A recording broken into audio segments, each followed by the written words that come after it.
Hello and welcome to episode 21 of my 10-minute Champions series, and we've done it. We have won the Champions League in my second season as Manchester United manager. So this is the last episode of the series, and in this episode we will have the season review and the series review.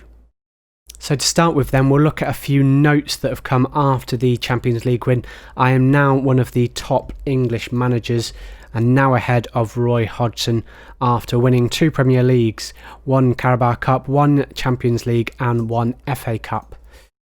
Up here as well, Haaland has scooped the Champions Cup Golden Boot Award. He scored 10 goals and 4 assists in 11 appearances. Second was Mason Greenwood, who scored 10 goals and 3 assists. European Championship Cup best goal goes to Erling Haaland, where we were against Bayern Munich. The team of the European Championship Cup then is Alisson in goal, Kimmich, Alaba, Van Dijk, Alex Telles, Greenwood, Pogba, Trent Alexander-Arnold, Cristiano Ronaldo, Erling Haaland and Lautaro Martinez. And the award winners have been announced. European Championship Cup goalkeeper of the season is David De Gea. Not sure why he's not in the dream team then, but oh well. The defender of the season is Alex Telles. Joshua Kimmich was in second place. Midfielder of the season is Mason Greenwood, with Marcus Rashford in second place. And the forward of the season is Erling Haaland, with Anthony Martial in third. We look at how our squad have done in the stats then for the last time. David De Gea has played the most minutes for us, 5,204 in total, 1,200 minutes ahead of Erling Haaland in second. Erling Haaland has topped our goals scorers charts. It wasn't going to be a surprise. He scored 48 goals in the season, 48 goals in 51 appearances. There has been a record as well. I'll read this out. Haaland scored the most goals in a season for Manchester United. The record he beat was by Denis Law, who scored 46 in 1963-64. Erling Haaland, in his first season in the Premier League and for us, has scored the record amount of goals in a season for Manchester United. That is a phenomenal record to get in his first season. In second place was Mason Greenwood this season with 27 goals, Bruno Fernandes in third, Marcus Rashford in fourth, Anthony Martial had 18 goals, Flora Thauvin 13, Cristiano Ronaldo 13 and Harry Maguire some way off Erling Haaland this season, and 9 goals for Harry Maguire. Assists, and Alex Telles won our assist charts, 22 assists for Alex Telles this season. Bruno Fernandes was second, 19. Flora Thauvin had 14. Nuno Mendes 13. 11 for Paul Pogba and Marcus Rashford. Mason Greenwood on 10 and Cristiano Ronaldo on 10. Player of the matches, Erling Haaland tried his hardest to beat him in the end but couldn't do it. Alex Telles won Player of the Matches award. 10 for Alex Telles, 9 for Erling Haaland, 5 for Bruno Fernandes, 4 for Mason Greenwood and 4 for Aaron Wan-Bissaka. Let's have a look at the team of the season then. Where are the best 11? So the team of the season is David De Gea in goal, Alex Telles at left back, Upamecano, Harry Maguire in centre backs, Aaron Wan-Bissaka at right back, Tonali as the defensive midfielder, Paul Pogba and Fernandes in midfield, Rashford on the left, Greenwood on the right and Haaland up front. If we have a look at my team of the series, we have David De Gea in goal, Alex Telles left back, Upamecano and Alaba at centre backs, Kimmich as right back, Florentino Luis as the defensive midfielder, Fernandes on the left, Bentancur on the right side of midfield, Cristiano Ronaldo as our left winger, Greenwood as our right winger and Erling Haaland up front. Now, I have skipped ahead just to find out who were the fans' player of the season, signing of the season, and I've come back to show you the notes. So I can confirm that the player who won the fans' signing of the season was Erling Haaland. For my signing of the series, it also goes to Erling Haaland. He has been a fantastic addition to our squad. You cannot cannot disagree that he deserves it, scoring 48 goals in his first season with us, broke that record that stood from 1963. He's only 21. He's a fantastic striker. He did cost us 120 million, but he's actually worth 80 million at a 21-year-old. We could sell him now for well over 200 million. He's a fantastic player, and he's my signing of the series. I do have some other some notable mentions. So one of my notable mentions is Florentino Luis. Very good player, very good defensive midfielder, only 22 years old. He cost us 63 million. He's now worth 70 million. He's only getting £76,000 a week, but we were so much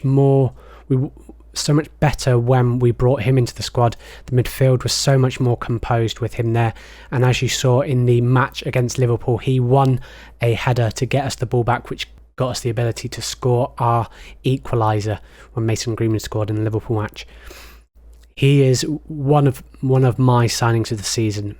My other honourable mention is Rodrigo Bentancur. Fantastic player. It's a shame that he's out for 2 to 3 months and didn't play in the Champions League final, but he was a fantastic player for us.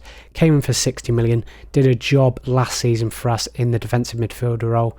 He then played 27 games or 47 games in all competitions this season, 5 goals, 8 assists, and player of the match is only one player of the match, but he was extremely reliable this season and last season. Major injury now, but for the whole time we've had him, he's only been out for 6 days until this injury.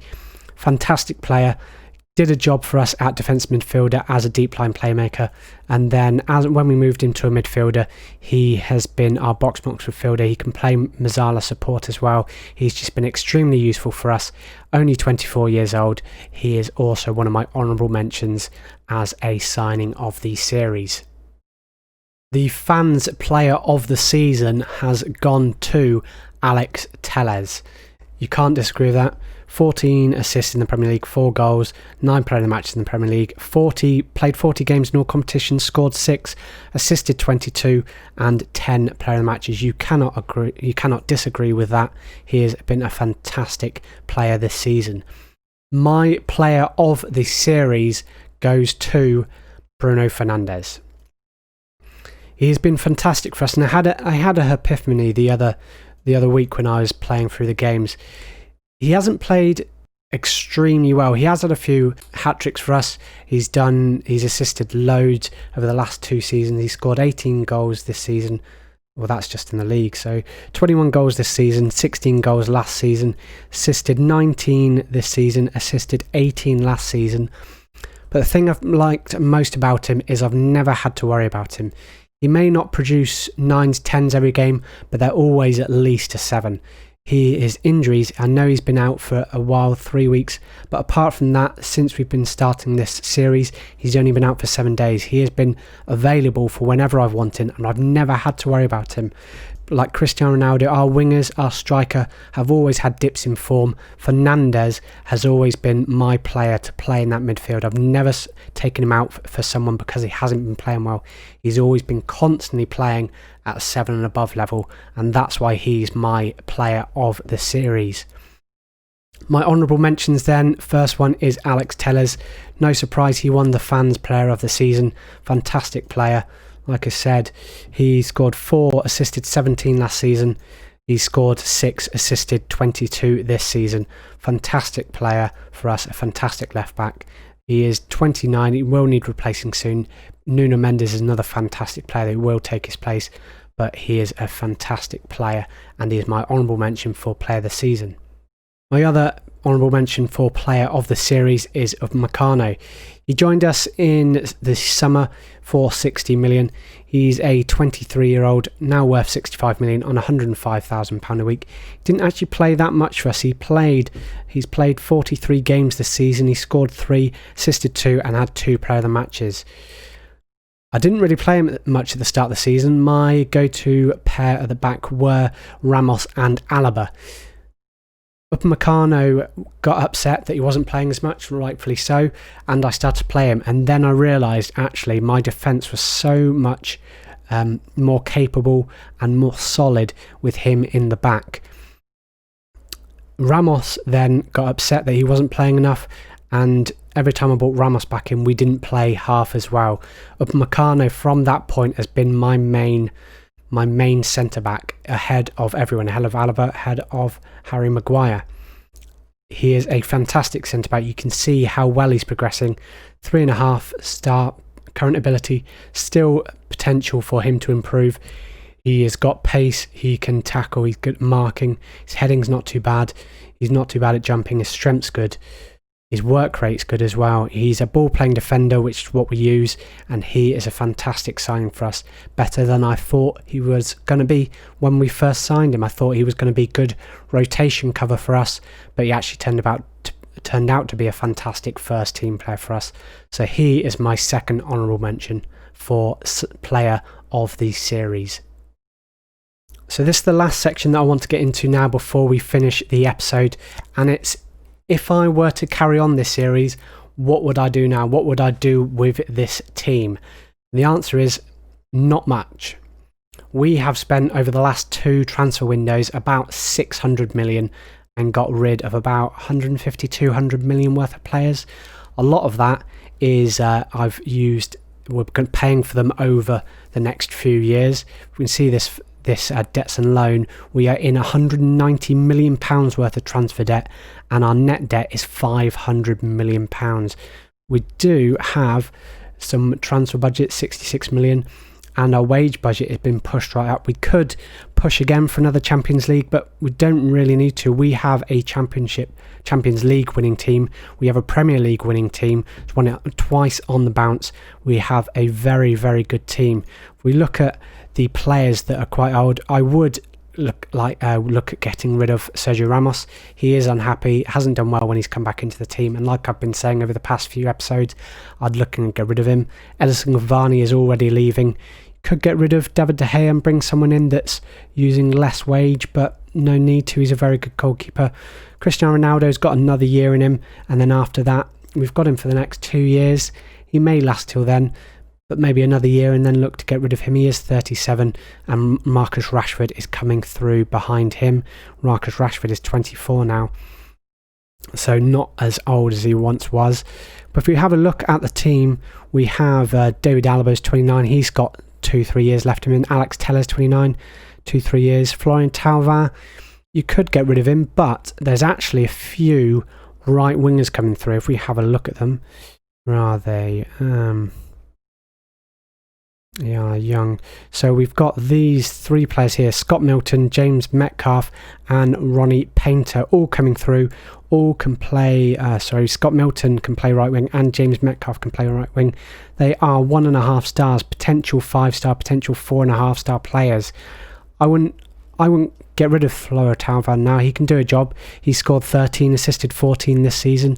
He is 29, but keep him in for the next few seasons while these players grow and progress, and then when he's at a certain age, get rid of him and bring these players when they're ready for first team action, bring them in and replace Florian Thauvin. We've got Harry Maguire, who's 29. You could look to replace Harry Maguire. He isn't our first choice defender at the moment, but we're getting rid of Sergio Ramos, and what I would do is bring in another young player. We have here Willy Kambwala, 17-year-old defender, 2-star ability at the moment at 17 years old, potential 4.5 star ability. If we look at him, he's pretty much ready to come in. He's got decent stats: 12 tackling, 16 pace, 15 natural fitness, 15 jumping reach, 15 acceleration, markings at 13, positioning's 13. Not bad stats for a 17-year-old. The only problem with him is a central defender. He's not a ball-playing defender. His passing is 11, but his vision is 9. But he is only 17. You could train him in those attributes, passing and vision. He could become a ball-playing defender. There's still plenty of time for this guy. I'd bring him in straight away as our 4th defender. If you look at the rest of the team, though, we have Paul Pogba's 29. He could be replaced, but we don't need to. He's still got 3-4 years in him for a midfielder. He's our cover option anyway, so that's not too bad. Calhanoglu, 28, and then it gets younger. Victor Lindelof, we still do want to get rid of, and I still would get rid of him. But after that, 27s, 26, 25, 24, and loads of 21, 22-year-olds. We don't need to sign many players for the next few years in this team, and I probably wouldn't. I'd start bringing in younger players to the team so that they can develop and bring, and that's what I would do to this team now. I would start maybe using the transfer budget to buy young players and start bringing the youth through. We do have, the club's vision is to develop players using the club's youth system. It's probably what I would start doing, not buying any big stars unless players wanted to leave and you wanted to replace them with people that aren't ready for the first team. But that's what I would start doing. Start bringing in youth players, start bringing them into the first team, and make Manchester United self-sufficient. Make you not need to go out and buy the big superstars like we've done now. We have got one of the best team, or the best team in the world. We've just won the Champions League. Keep this squad. We can keep it for the next 3-4 years as it is, not need to do anything, and then blend the young players into this squad whilst bringing younger players in just to make it self-sufficient. So that's what I would do with this team. I would keep the team as it is for the next 3 or 4 years, blend the youth into it, and then make the team self-sufficient. So you've always got a constant group of youth players coming into the team, so you never have to go out and buy the superstars like Erling Haaland for 120 million. Make it self-sufficient until at least you've paid off the debt, and then go out and buy the big players. But until that point, I still think this team has got enough quality in it for the next 3-4 years, and plus once you're bringing the youth players into that, you've probably got enough quality for at least 7 to 10 years to continue winning the Premier League and be competitive within the Champions League. So that's the end of the episode and the end of the series. I really hope you enjoyed watching it. I will be bringing another FM21 10-minute champion series out soon with a team that I will name when that comes out. So keep an eye out for that, as well as any other series that I bring out. It may not be FM21, it may be some other games that I'm looking to play soon. If you have enjoyed this episode, feel free to leave a like on the video and subscribe to my channel, and I'll see you again soon.